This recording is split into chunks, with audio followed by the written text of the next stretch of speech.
Masih, Mas Silakan, Pak. Prince. Baik, minggu lalu kita sampai pada pose diagram ini, dan ini sangat penting sekali diagram ini.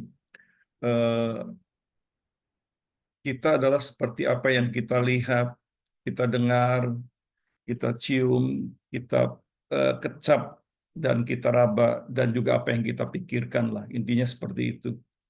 Jadi ternyata ada ungkapan dari Charles Reade, ya, itu novelis abad 19, dia mengatakan yang bagus sekali. Sow an egg and you will reap a habit. Eh, Taburlah sebuah tindakan, kamu akan menghasilkan eh, kebiasaan. Taburlah sebuah kebiasaan, kamu akan menghasilkan karakter. Dan taburlah karakter, kamu akan menghasilkan destiny kamu. Jadi seperti ini gitu ya. Eh, Tergantung input apa yang kita masukkan dalam kehidupan kita, apakah yang rohani, yang duniawi atau netral, lalu itu masuk melalui proses panca indera kita, kemudian lalu pikiran kita akan menghasilkan tindakan. Dan tindakan yang dilakukan terus-menerus akan menghasilkan kebiasaan. Dan kebiasaan yang dilakukan akan itulah karakter kita. Dan karakter kita ujung-ujungnya adalah akan menentukan destiny-nya kita. Kita akan di mana di dalam kekekalan.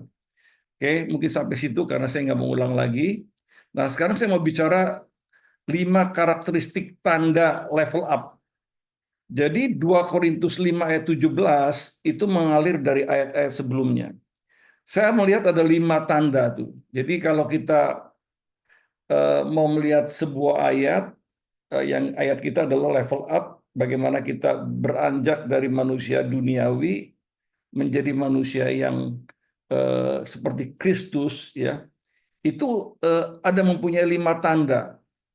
Tanda yang pertama untuk naik level up, lebih fokus kepada hal-hal rohani, ya, fokus kepada hal-hal batinia, rohani, manusia batinia, inner man, lebih daripada hal-hal lahiria, ya. Lahiria itu apa? Kedagingan, penampilan luar, outer man gitu ya.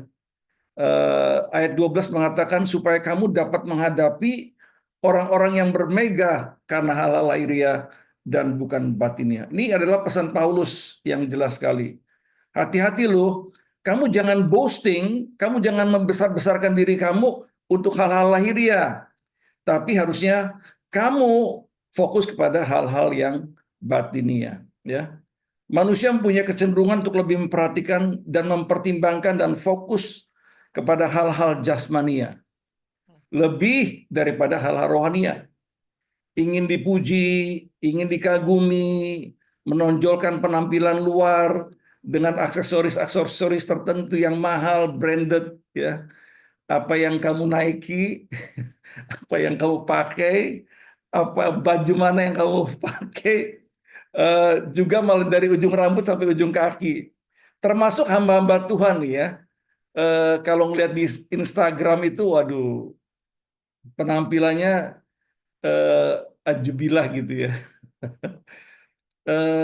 Dan ada tendensi bahwa adu pamer mana yang lebih hebat gitu ya dari secara lahiriah. Nah, padahal jati diri sesungguhnya manusia bukan pada pujian atau kekaguman manusia atas penampilan luarnya, namun kepada kebenaran ilahi yang tercermin lewat hidupnya sehari-hari. Seberapa besar deposit nilai-nilai Kristus yang ada dalam kehidupan kita dan kemudian terrefleksi keluar lewat kehidupan kita nyata sehari-hari. Itulah jati diri kita sesungguhnya. Cuman memang kita kecenderungannya dipoles gitu ya. Poles penampilan luar. Termasuk sebetulnya gejala yang kita lihat sehari-hari, pamer di Instagram. Nggak ada Instagram itu pamernya yang buruk-buruk kan. Pasti yang bagus-bagus ya. Ibu-ibu dipoles. Wah, penampilannya luar biasa. Demikian juga kita ya. Jarang yang tampil apa adanya. Semuanya tampil dengan eh, tanda petik quote unquote penampilan yang eh, boleh dibilang sangat keren gitu ya. Sebetulnya mungkin Anda bertanya, emangnya salah Pak kalau tampil keren? Enggak ada yang salah. Yang salah adalah kalau kita memandang dan mengadopsi bahwa jati diri kita itu adalah seperti penampilan luar kita, ya. Kalau misalnya saya pergi naik mobil yang mewah untuk deal bisnis, ya, perusahaan gitu, that is wajar gitu ya. Tapi saya nilai jati diri saya nggak ditentukan eh, oleh hal-hal yang lahiriah gitu loh, tapi oleh hal-hal yang batinia. Nah, manusia tidak mampu menahan kecenderungan secara alamiah bahwa semakin usianya bertambah, kekuatannya, kemudaannya, ingatan, dan keperkasaannya akan semakin menurun.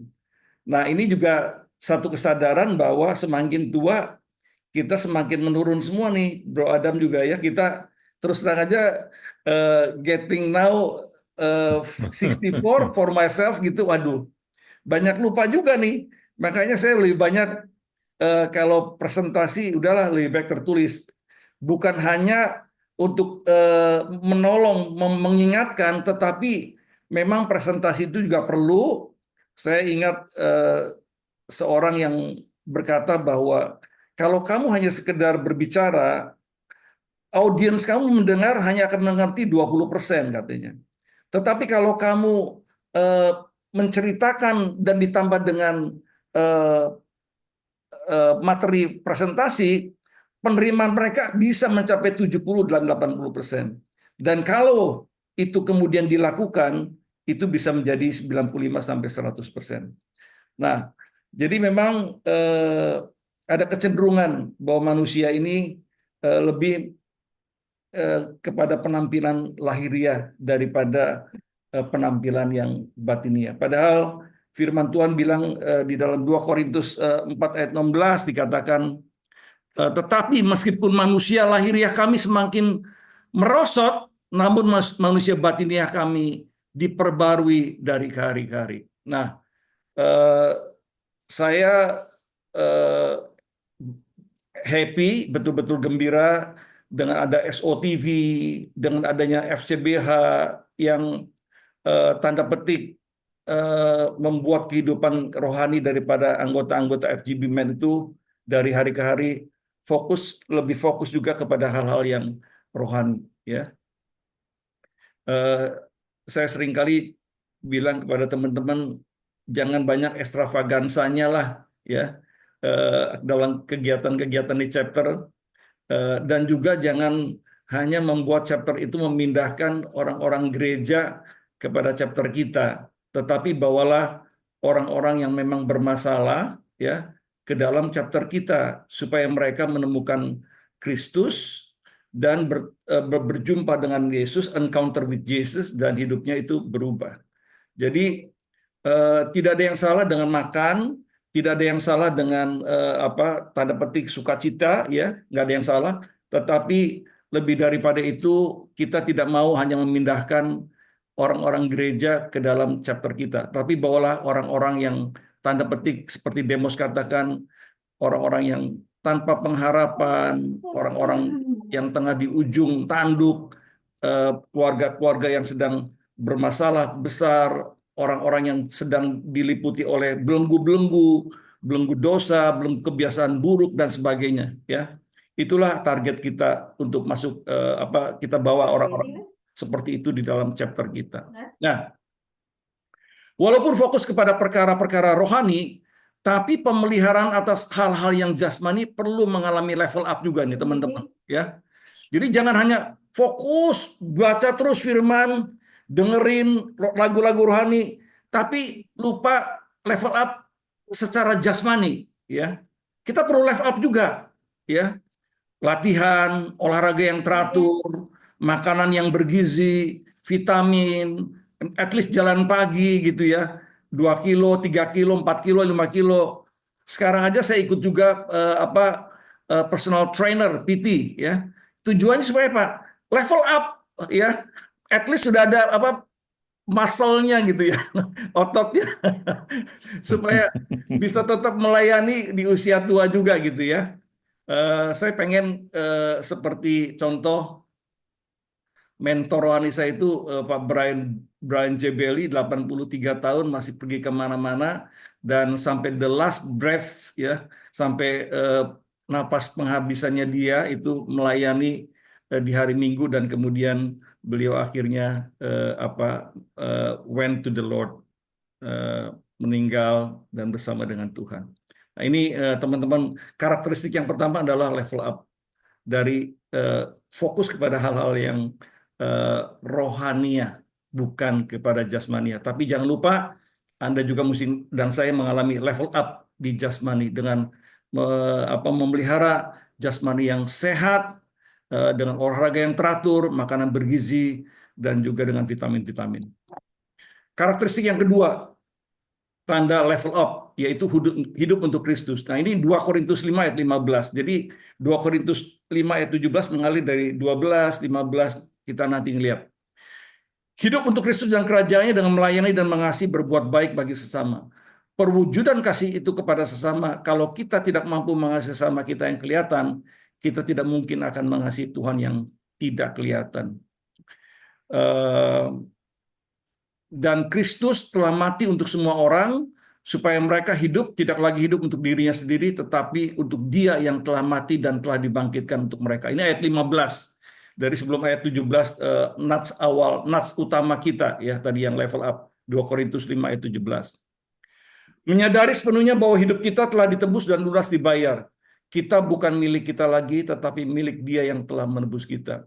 Kalau kita tahu kesadaran bahwa kita bukan milik kita lagi, kita akan berubah, bahwa kita nggak akan melakukan hal-hal yang tidak berkenan dengan tubuh kita, tetapi akan melakukannya untuk hal-hal yang berguna bagi diri kita, bagi keluarga kita, bagi sesama. Ya, karena apa? Kita tahu bahwa tubuh ini bukannya milik kita lagi, tapi milik Kristus yang telah menebus kita. Nah, ini dari 1 Korintus 6 ayat 19-20 berkata, atau tidak tahukah kamu bahwa tubuhmu adalah bait Roh Kudus yang diam di dalam kamu, Roh Kudus yang kamu peroleh dari Tuhan, dan bahwa kamu bukan milik kamu sendiri. Sebab kamu telah dibeli dan harganya telah lunas dibayar.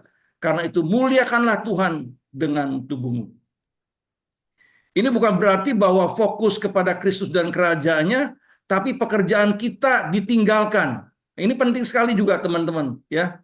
Fokus cari-cari jiwa terus, tapi kalau kita kan di marketplace gitu ya, di dunia kerja, kita juga harus terus kembangkan secara luar. Ini kombinasi nih, dikarenakan dua hal, kita mau naik level itu kombinasi, integrasikan dua area ini. Secara eksternal, kita mengembangkan talenta dan skill yang Tuhan berikan. Saya juga belajar terus ya teman-teman, bagaimana melakukan corporate finance ya yang terus berkembang, merger dan akuisisi gimana ya, terus dikembangkan. Karena itu adalah skill yang saya harus punyai ya, talenta harus dikembangkan. Ketika klien itu tanya, kita ngerti. Aturan-aturan kita harus jelas juga, kita pelajari, terus kita kembangkan ya. Nah, jadi secara eksternal kita juga mengembangkan skill dan talenta. Secara internal itu pengembangan manusia rohani yang tadi poinnya butir yang pertama. Jadi spiritual core kita mesti naik level ya. Ini bisa dicapai hasil dari pengejaran dan mempraktekkan prinsip-prinsip kebenaran firman Tuhan di dalam bisnis, usaha, keluarga, dan pelayanan. Kalau kita mau lakukan itu di dalam 4 area tadi, maka spiritual core kita akan naik ya. Tapi jangan lupa juga teman-teman, bahwa skill dan talenta yang Tuhan berikan harus dikembangkan terus ya.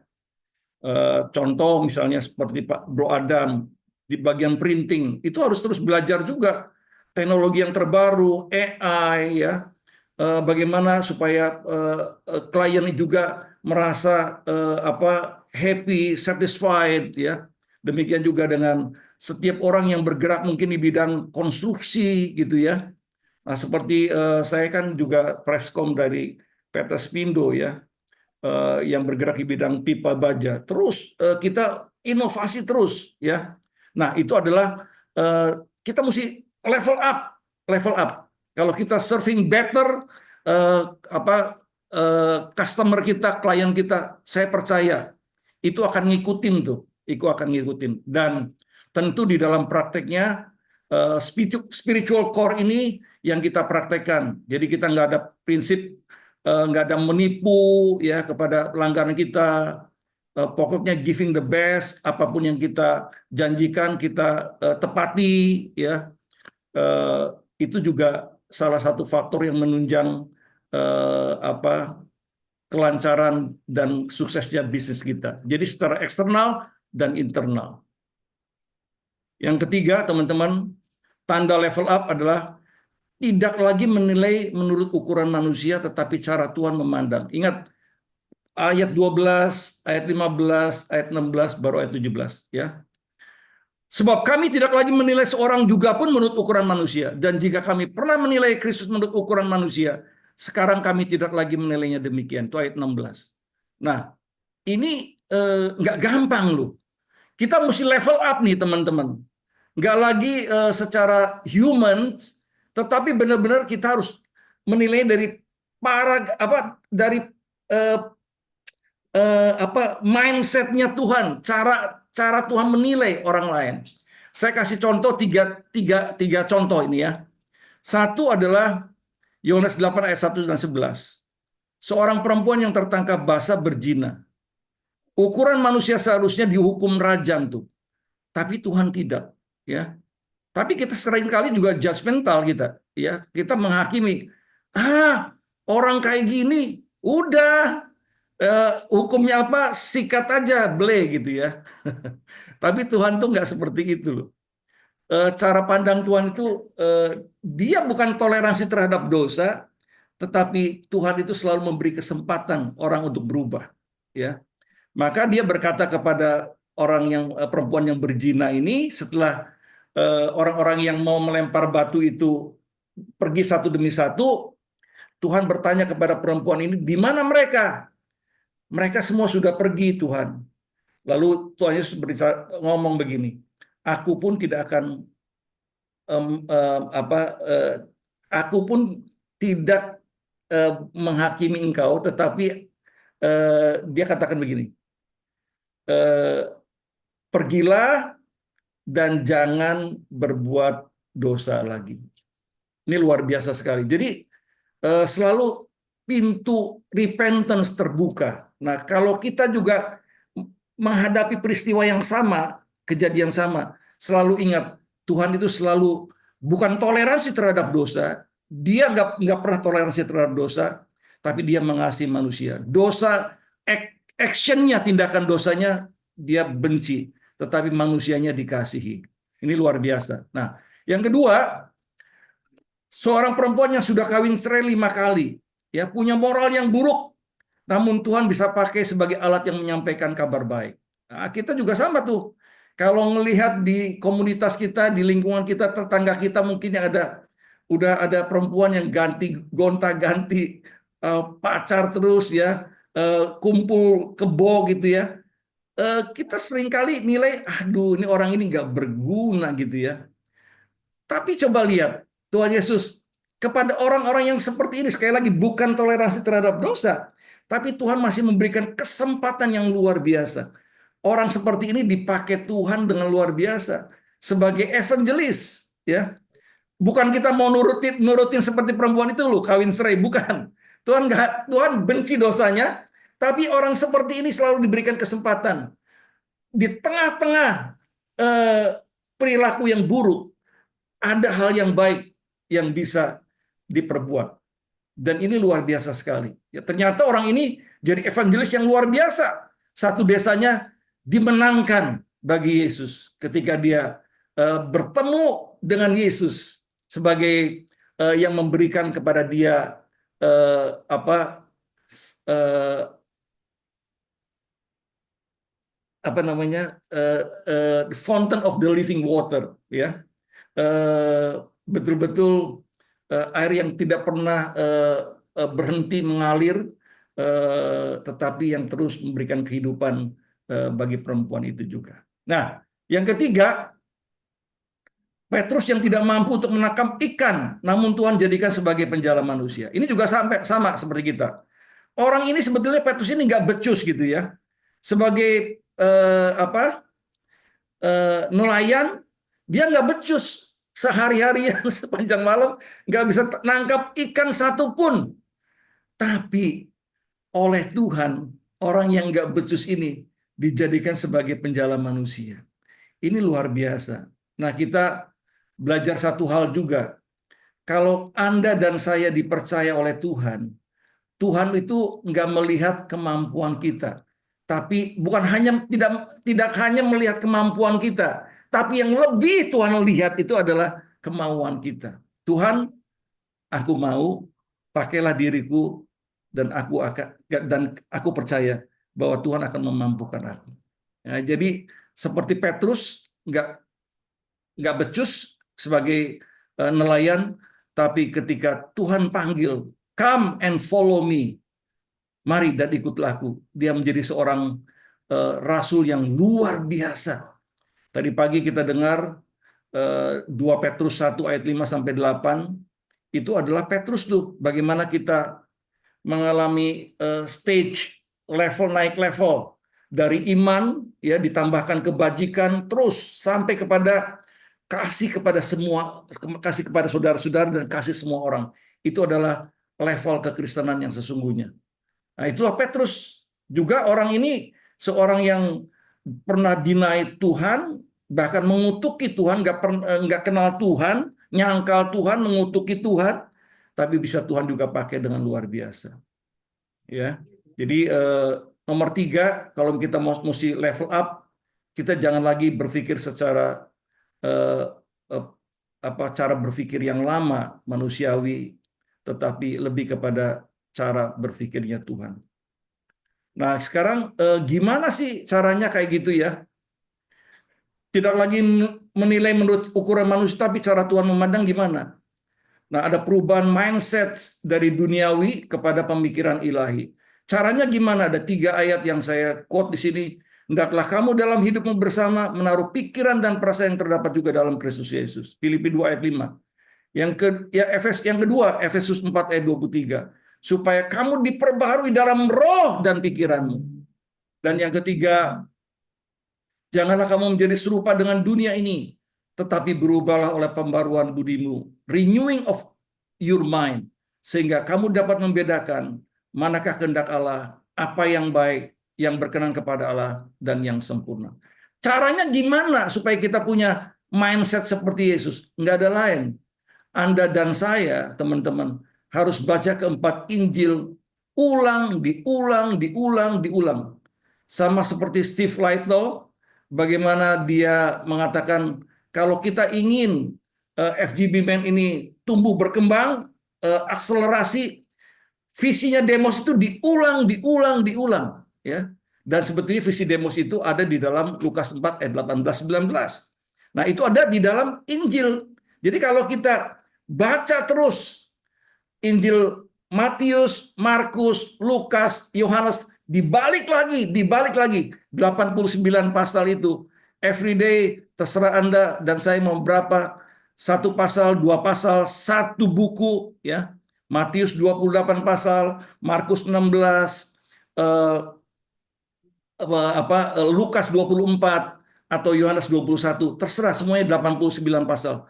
Kalau kita tahu cara berpikir Yesus, cara dia berkata, sikapnya dan perbuatannya, itulah sebetulnya kita akan belajar. Jadi mindsetnya kita nggak lagi seperti mindset yang dulu, tapi dengan punya mindset seperti Yesus. Nah, yang keempat, karakteristik yang keempat, tanda level up, pelayan perdamaian, sedapat mungkin menjangkau mereka yang terhilang untuk diperdamaikan dengan Bapa lewat Kristus. Lukas 15 ayat 11 sampai 32, anak yang bungsu, ya. Ini level perdamaian, ya. Itu ada di ayat berikutnya, ya. Di 2 Korintus 5